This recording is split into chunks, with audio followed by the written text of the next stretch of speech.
Hello ಎಲ್ರಿಗೂ ನಮಸ್ಕಾರ. Heart beat Kannada YouTube ಚಾನಲ್ಗೆ ನಿಮ್ಮನ್ನೆಲ್ಲ ಸ್ವಾಗತ ಬಯಸ್ತೇನೆ. ಹಾರ್ಟ್ ಬೀಟ್ ಕನ್ನಡ ನನ್ನ ಚಾನಲ್ ಹೆಸರು ಹಾರ್ಟ್ ಬೀಟ್ ಕನ್ನಡ. ಹಾಗಾಗಿ ನಾನು ಹಾರ್ಟ್ ಬಗ್ಗೆ ಜಾಸ್ತಿ ವಿಡಿಯೋಗಳು ಮಾಡ್ತಿದ್ದೀನಿ. ಹಾರ್ಟ್ ಪ್ರಾಬ್ಲಮ್ ಇರೋರಿಗೆ ಯಾವೆಲ್ಲ ಒಂದು ಟ್ರೀಟ್ಮೆಂಟ್ಗಳು ಇರ್ತವೆ, ಯಾವೆಲ್ಲ ಚಿಕಿತ್ಸೆಗಳಿರ್ತವೆ ಅಂತ ನಾನು ಹೇಳ್ತಾ ಹೋಗ್ತಿರ್ತೀನಿ. ಹೆಲ್ತ್ ಬಗ್ಗೆ ಅಪ್ಡೇಟ್ ಮಾಡ್ತಾನೆ ಇರ್ತೀನಿ ನಾನು. ಇದೇ ಮೊದಲು ಬಾರಿ ಯಾರೆಲ್ಲ ನನ್ನ ಒಂದು ಚಾನಲ್ ನೋಡ್ತಿದ್ದೀರಿ ದಯವಿಟ್ಟು ಸಬ್ಸ್ಕ್ರೈಬ್ ಮಾಡಿ, ಇಷ್ಟ ಆದರೆ ಶೇರ್ ಮಾಡಿ, ಲೈಕ್ ಮಾಡಿ ಅಂತ ನಾನು ನಿಮ್ಮಲ್ಲಿ ಮನವಿ ಮಾಡಿಕೊಳ್ತೇನೆ. ನೋಡಿ, ಈಗ ನಾನು ಒ ಪಿ ಡಿಲಿ ಹಾರ್ಟ್ ಪೇಷಂಟು ಹಾಸ್ಪಿಟ್ಲಿಗೆ ಹೋದ ತಕ್ಷಣ ಏನು ಮಾಡಬೇಕು, ಏನು ಮಾಡ್ತಾರೆ ಡಾಕ್ಟ್ರು, ನಾರ್ಮಲ್ ಇದ್ದರೆ ಏನು ಚೆಕಪ್ ಮಾಡ್ತಾರೆ, ಸೀರಿಯಸ್ ಆಗಿದ್ದರೆ ಏನು ಚೆಕಪ್ ಮಾಡ್ತಾರೆ ಅಂತ ಹೇಳ್ತಾ ಹೋಗ್ತೇನೆ. ನೋಡಿ, ಇವಾಗ ಒಂದು ನಾನುಡಿ ಇತ್ತು, ಹಳೆ ಮಾತು, ಗಾದೆ ಮಾತು, ಆಡು ಮುಟ್ಟದ ಸೊಪ್ಪಿಲ್ಲ ಅಂತ. ಅದೇ ಥರನಾಗಿ ಎದೆನೋವಿಲ್ಲದ ಮನುಷ್ಯ ವ್ಯಕ್ತಿನೇ ಇಲ್ಲ ಅಂತ ಆಗ್ಬಿಟ್ಟಿದೆ. ಚಿಕ್ಕ ಮಕ್ಕಳು ಕೂಡ ಕಂಪ್ಲೇಂಟ್ ಮಾಡ್ತಿದ್ದಾರೆ. ಮೊನ್ನೆ ಸ್ಕೂಲ್ ಸ್ಟೂಡೆಂಟ್ಗೆ ಹಾರ್ಟ್ ಅಟ್ಯಾಕ್ ಆಗಿದೆ ಅಂತ ಹೇಳ್ಬಿಟ್ಟು ನ್ಯೂಸಲ್ಲೆಲ್ಲ ನೋಡಿದ್ವಿ, ನೀವು ಕೂಡ ನೋಡಿರ್ಬೋದು. ಸೊ ಅದೇ ಥರನಾಗಿ ದೊಡ್ಡವ್ರಿಗೂ ಕೂಡ ಪ್ರತಿಯೊಬ್ಬರೂ ಅಂತಲೇ ಹೇಳ್ಬೋದು, ಎದೆನೋವು ಎಲ್ಲಂದ್ರಲ್ಲಿ ಹಾರ್ಟ್ ಹಾಸ್ಪಿಟ್ಲ್ಗಳು ರಶ್. ಸೊ ಈಗ ನಾವು ಎದೆನೋವು ಅಂತ ಹಾಸ್ಪಿಟ್ಲಿಗೆ ಹೋದಾಗ ಡಾಕ್ಟ್ರ್ ಏನೆಲ್ಲ ಚೆಕಪ್ ಹೇಳ್ತಾರೆ ನೋಡೋಣ ಬನ್ನಿ.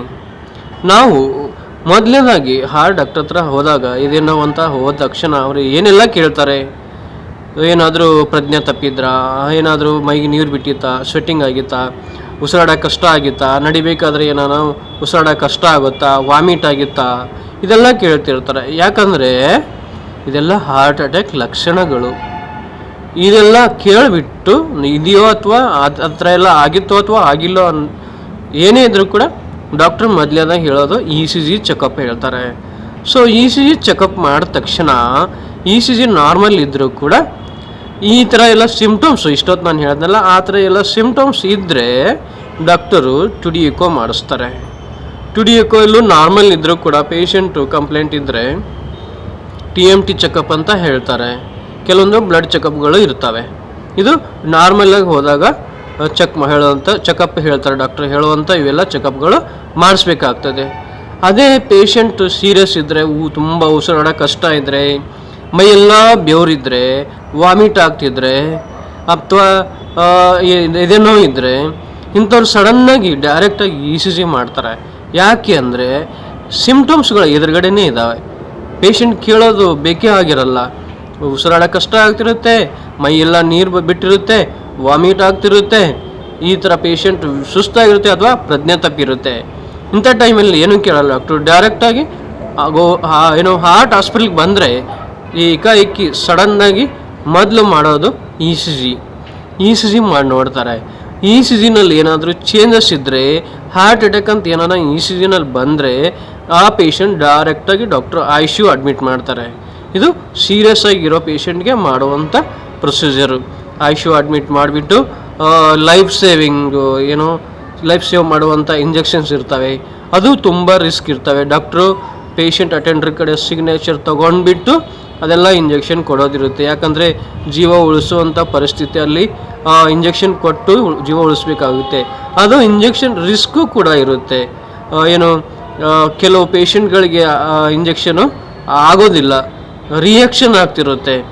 ಅಂಥದ್ದಕ್ಕೆ ಆ ಪೇಷಂಟ್ ಅಟೆಂಡರ್ ಕಡೆ ಸಿಗ್ನೇಚರ್ ತೊಗೊಂಡ್ಬಿಟ್ಟು ಡಾಕ್ಟ್ರ್ ಇಂಜೆಕ್ಷನ್ ಕೊಟ್ಟು ಜೀವ ಉಳಿಸ್ತಾರೆ. ಇದು ಸೀರಿಯಸ್ ಇರೋ ಪೇಷಂಟು. ಈ OPD ಪೇಷಂಟ್ಗಳಿಗೆಲ್ಲ ECG ಮಾಡಿಸ್ಬೇಕು. ECG ನಾರ್ಮಲ್ ಬಂದರೂ ಈಕೋ ಮಾಡಿಸ್ಬೇಕು. ಈಕೋಲ್ಲಿ ನಾರ್ಮಲ್ ಬಂದರೂ ಕೂಡ ಪೇಷಂಟು ತುಂಬ ಕಂಪ್ಲೇಂಟ್ ಇದ್ದರೆ TMT ಮಾಡಿಸ್ತಾರೆ. ಈ TMT ಮಾಡಿಸೋದ್ರಿಂದ ಏನು ಗೊತ್ತಾಗುತ್ತೆ, ಪೇಷಂಟ್ ನಾರ್ಮಲ್ ಇರ್ತಾರೆ, ಅವರಿಗೆ ಈ ಮಷಿನ್ ಮೇಲೆ ನರಿಸ್ತಾರೆ. ನೀವೆಲ್ಲ ನೋಡಿರ್ತೀರ, ಈ ಜಿಮ್ಗಳಲ್ಲಿ ವಾಕಿಂಗ್ ಮಾಡ್ತಿರ್ತಾರೆ, ಮಷಿನ್ ಮೇಲೆ ಬೆಲ್ಟ್ ಮೇಲೆ ನಡೀತಿರ್ತಾರಲ್ಲ, ಅದೇ ಥರನಾಗಿ TMT ಮಾಡ್ತಾರೆ. ಆ TMT ಮಾಡೋದ್ರಿಂದ ನಾವು ನಾರ್ಮಲ್ ಇದ್ದರೂ ಕೂಡ ನಡಿಬೇಕಾದ್ರೆ ನಮಗೆ ಬ್ರೀತಿಂಗ್ ಜಾಸ್ತಿ ಆಗ್ತಿರುತ್ತೆ, ಹಾರ್ಟ್ ಬೀಟ್ ಜಾಸ್ತಿ ಆಗ್ತಿರುತ್ತೆ. ಹಾರ್ಟ್ ನರಗಳಲ್ಲಿ ರಕ್ತ ಸಂಚಲನೆ ಸ್ಪೀಡ್ ಆಗುತ್ತೆ. ಆ ರಕ್ತ ಸಂಚಲನೆ ಸ್ಪೀಡ್ ಆದಾಗ ಹಾರ್ಟಲ್ಲಿರೋ ನರಗಳು ತುಂಬ ಸ್ಟ್ರಾಂಗ್ ಇದಾವೋ ವೀಕ್ ಇದಾವೋ ಅಂತ ಡಾಕ್ಟ್ರು ಕಂಡುಹಿಡಿತಾರೆ. ಒಂದು ವೇಳೆ ಹಾರ್ಟಲ್ಲಿರೋ ನರಗಳು ವೀಕ್ ಇದ್ದರೆ ಆ ಹಾರ್ಟಲ್ಲಿ ನರಗಳಲ್ಲಿ ಬ್ಲಡ್ ಕರೆಕ್ಟಾಗಿ ಫಾಸ್ಟ್ ಓಡಾಡಲ್ಲ, ಬಿಟ್ಟು ಓಡಾಡ್ತಿರುತ್ತೆ. ಒಂದು ವೇಳೆ ಪೇಷಂಟು ನಾರ್ಮಲ್ ಆಗಿದ್ದರೆ, ಹಾರ್ಟ್ ಏನು ಪ್ರಾಬ್ಲಮ್ ಇಲ್ಲ ಅಂದರೆ ಬ್ಲಡ್ ಸರ್ಕ್ಯುಲೇಷನು ಏನು ರಕ್ತ ಸಂಚಲನ ಕರೆಕ್ಟಾಗಿರುತ್ತೆ. ಏನಾದರೂ ರಕ್ತ ಬಿಟ್ಟು ಬಿಟ್ಟು ಓಡಾಡೋದಿದ್ರೆ ಕಂಪ್ಯೂಟ್ರಲ್ಲಿ ನೋಡ್ತಿರ್ತಾರೆ. ಇಲ್ಲೆಲ್ಲ ECG ಕನೆಕ್ಟ್ ಮಾಡಿರ್ತಾರೆ ಡಾಕ್ಟ್ರು, ಲೀಡ್ಸ್ ಕನೆಕ್ಟ್ ಮಾಡಿರ್ತಾರೆ. ಲೀಡ್ಸ್ ಕನೆಕ್ಟ್ ಮಾಡಿಬಿಟ್ಟು ಕಂಪ್ಯೂಟ್ರಲ್ಲಿ ECG ಬರ್ತಿರುತ್ತೆ. ಪೇಷಂಟ್ ಯಾವ ಥರ ನಡೀತಿರ್ತಾರೋ ಅದೇ ಥರ ಹಾರ್ಟ್ ರೇಟ್ ಕೂಡ ಕಂಪ್ಯೂಟ್ರಲ್ಲಿ ಜಾಸ್ತಿ ಆಗ್ತಿರುತ್ತೆ. ಪೇಷಂಟು ನಡೀತಾ ಎದೆ ನೋವು ಅಂತ ಹೇಳಿದರೆ ಕಂಪ್ಯೂಟ್ರಲ್ಲಿ ಕೂಡ ಡಾಕ್ಟ್ರು ಅಬ್ಸರ್ವ್ ಮಾಡ್ತಿರ್ತಾರೆ, ಏನಾದರೂ ಸಿಮ್ಟಮ್ಸ್ ಇದೆಯಾ. ಯಾಕಂದರೆ ಹಾರ್ಟ್ ರೇಟ್ ಜಾಸ್ತಿ ಆಗ್ತಿರುತ್ತೆ, ಬ್ಲಡ್ ಸರ್ಕ್ಯುಲೇಷನ್ ಜಾಸ್ತಿ ಆಗ್ತಿರುತ್ತೆ. ಈ ಕಡೆ ಪೇಷಂಟ್ಗೆ ಉಸಿರಾಡೋಕ್ಕೆ ಜಾಸ್ತಿ ಆಗ್ತಿರುತ್ತೆ. ಸ್ಟ್ರೆಸ್ ಕೊಡ್ತಾರೆ ಡಾಕ್ಟ್ರು, ಹಾರ್ಟ್ಗೆ ಸ್ಟ್ರೆಸ್ ಕೊಡ್ತಾರೆ. ಸ್ಟ್ರೆಸ್ ಕೊಟ್ಟಾಗ ನರಗಳಲ್ಲೆಲ್ಲ ಬ್ಲಡ್ ಸರ್ಕ್ಯುಲೇಷನ್ ಫಾಸ್ಟ್ ಆಗಬೇಕು. ವೀಕ್ ಇದ್ದರೆ ಹಾರ್ಟು ಬ್ಲಡ್ ಸರ್ಕ್ಯುಲೇಷನ್ ಫಾಸ್ಟ್ ಆಗಲ್ಲ. ಸೊ ಹಾಗಾಗಿ ಬ್ಲಡ್ ಬಿಟ್ಟು ಹೋದರೆ ECG ಚೇಂಜ್ ಆಗುತ್ತೆ. ಅಂಥ ಟೈಮಲ್ಲಿ ಅದು ಮಷಿನ್ ನಿಲ್ಲಿಸ್ಬಿಟ್ಟು ಡಾಕ್ಟ್ರು ರಿಪೋರ್ಟ್ ಎಲ್ಲ ನೋಡ್ತಾರೆ. ಪೇಷಂಟ್ ಕಡೆ ಸಿಮ್ಟಮ್ಸ್ ಇದ್ದರೂ ಈ ಕಡೆ ECG ಚೇಂಜಸ್ ಇದ್ದರೂ ಪ್ರಾಬ್ಲಮ್ ಬರುತ್ತೆ. ಆವಾಗ ಆ ಥರ ಪೇಷಂಟ್ಗಳಿಗೆ ಡಾಕ್ಟ್ರು ಅಡ್ಮಿಟು ಮಾಡ್ಬೋದು ಅಥವಾ ಟ್ಯಾಬ್ಲೆಟ್ಗಳು ಬರೆದ್ಬಿಟ್ಟು ಕೊಡ್ಬೋದು. ಈ ಥರ ಪ್ರೊಸೀಜರ್ ಇರುತ್ತೆ. ಯಾರೇ ನಿಮಗೆ ಎದೆ ನೋವು ಅಂತ ಗೊತ್ತಾದ ತಕ್ಷಣ ನೀವು ಹಾರ್ಟ್ ಹಾಸ್ಪಿಟ್ಲಿಗೆ ಬೇಗ ಹೋಗಿಬಿಟ್ಟು ECG ಚೆಕಪ್ ಮಾಡಬೇಕು. ಯಾಕಂದರೆ ನಮಗೆ ಜ್ವರ ಆಗಲಿ, ಕೆಮ್ಮು ಆಗಲಿ, ಅಥವಾ ಕೈಕಾಲು ನೋವು, ಮೈಕೈ ನೋವು ಆಗಲಿ, ಅಥವಾ ಇನ್ನೇನೋ ಆಗಲಿ, ಅದನ್ನೆಲ್ಲ ನಾವು 1 ದಿವಸ 2 ದಿವಸ 3 ದಿವಸ ಬಿಟ್ಟು ಚೆಕ್ ಮಾಡಿದ್ರೂ ಕೂಡ ನಡೆಯುತ್ತೆ. ಬಟ್ ಹಾರ್ಟ್ ಪ್ರಾಬ್ಲಮ್ ಆಗಲ್ಲ. ಇವತ್ತು ಎದೆ ನೋವು ಆದರೆ ಸಪೋಸ್ ಅದು ಏನಾದರೂ ಹಾರ್ಟ್ ಅಟ್ಯಾಕ್ ಇದ್ದರೆ ಬ್ಲಡ್ ಸರ್ಕ್ಯುಲೇಷನ್ ಸ್ಲೋ ಆಗ್ತಿರುತ್ತೆ. ನಾಳೆ ಹೋದರೆ ಆಯಿತು ಅಂದರೆ ಕಷ್ಟ ತುಂಬ. ಯಾಕಂದರೆ ಅದು ಇನ್ನೂ ಜಾಸ್ತಿ ಆಗ್ತಾ ಹೋಗುತ್ತೆ. ಈ ನರದಲ್ಲಿ ಬ್ಲಡ್ ಓಡಾಡ್ತಿರುತ್ತಲ್ವ, ಅದು ಸ್ಲೋ ಆಗ್ತಿರುತ್ತೆ. ಇನ್ನು ಇಲ್ಲೆಲ್ಲ ನರಗಳಲ್ಲಿ ಇದು ಹಾರ್ಟ್ ಅಂತ ತಿಳ್ಕೊಳ್ಳಿ, ಇದು ಹಾರ್ಟ್. ಈ ನರಗಳಲ್ಲಿ ರಕ್ತ ಓಡಾಡೋದು ಇನ್ನೂ ಕಡಿಮೆ ಆಗ್ತಾ ಹೋಗುತ್ತೆ, ನರ ವೀಕ್ ಆಗ್ತಾ ಹೋಗುತ್ತೆ. ಈ ಪೈಪ್ಗಳಲ್ಲಿ ನೀರು ಹೋಗಬೇಕಾದ್ರೆ ಮಧ್ಯದಲ್ಲಿ ಗುಳ್ಳೆ ಬರುತ್ತೆ ನೋಡಿ, ಆ ಥರ ನರಗಳಲ್ಲಿ ರಕ್ತ ಓಡಾಡಬೇಕಾದ್ರೆ ಕೂಡ ಗ್ಯಾಪ್ ಆಗ್ತಾ ಓಡಾಡುತ್ತೆ. ನರಗಳಲ್ಲಿ ಬರ್ತಾ ರಕ್ತ ಗಟ್ಟಿ ಆಗೋಕ್ಕೆ ಸ್ಟಾರ್ಟ್ ಮಾಡುತ್ತೆ. ರಕ್ತ ಗಟ್ಟಿ ಆಗ್ತಾ ಹೋದರೆ ಹಾರ್ಟ್ ಪಂಪ್ ಆಗಲ್ಲ. ಸೊ ಅದನ್ನೇ ಹಾರ್ಟ್ ಅಟ್ಯಾಕ್ ಅಂತ ಡಾಕ್ಟ್ರ್ ಹೇಳ್ಬೋದೇನೋ. ಸೊ ಎದೆ ನೋವು ಅಂತ ಗೊತ್ತಾದ ತಕ್ಷಣ ಹತ್ತಿರದ ಹಾರ್ಟ್ ಹಾಸ್ಪಿಟ್ಲೇ ಆಗಲಿ ಅಥವಾ ಯಾವುದೇ ಹಾಸ್ಪಿಟ್ಲ್ ಇರಲಿ, ಅಲ್ಲಿ ಮೊದಲು ECG ಮಾಡ್ಕೋಬೇಕು. ECG ಮಾಡ್ತಾರೆ ಎದೆ ನೋವು ಅಂದ ತಕ್ಷಣ. ಚಿಕ್ಕ ಕ್ಲಿನಿಕ್ ಇದ್ದರೂ ಕೂಡ ಅಥವಾ ಮಲ್ಟಿ ಸ್ಪೆಷಲಿಸ್ಟ್ ಹಾಸ್ಪಿಟ್ಲ್ ಇದ್ದರೂ ಕೂಡ ಅಲ್ಲಿ ECG ಮಷಿನ್ ಇರ್ತವೆ. ಅವರು ECG ನೋಡಿ ಡಾಕ್ಟರ್ಸು ಅದರಲ್ಲಿ ಏನನ್ನ ಪ್ರಾಬ್ಲಮ್ ಇದ್ದರೆ ದೊಡ್ಡ ಹಾರ್ಟ್ ಹಾಸ್ಪಿಟ್ಲ್ಗಳಿಗೆ ಕಳಿಸ್ಕೊಡ್ತಾರೆ.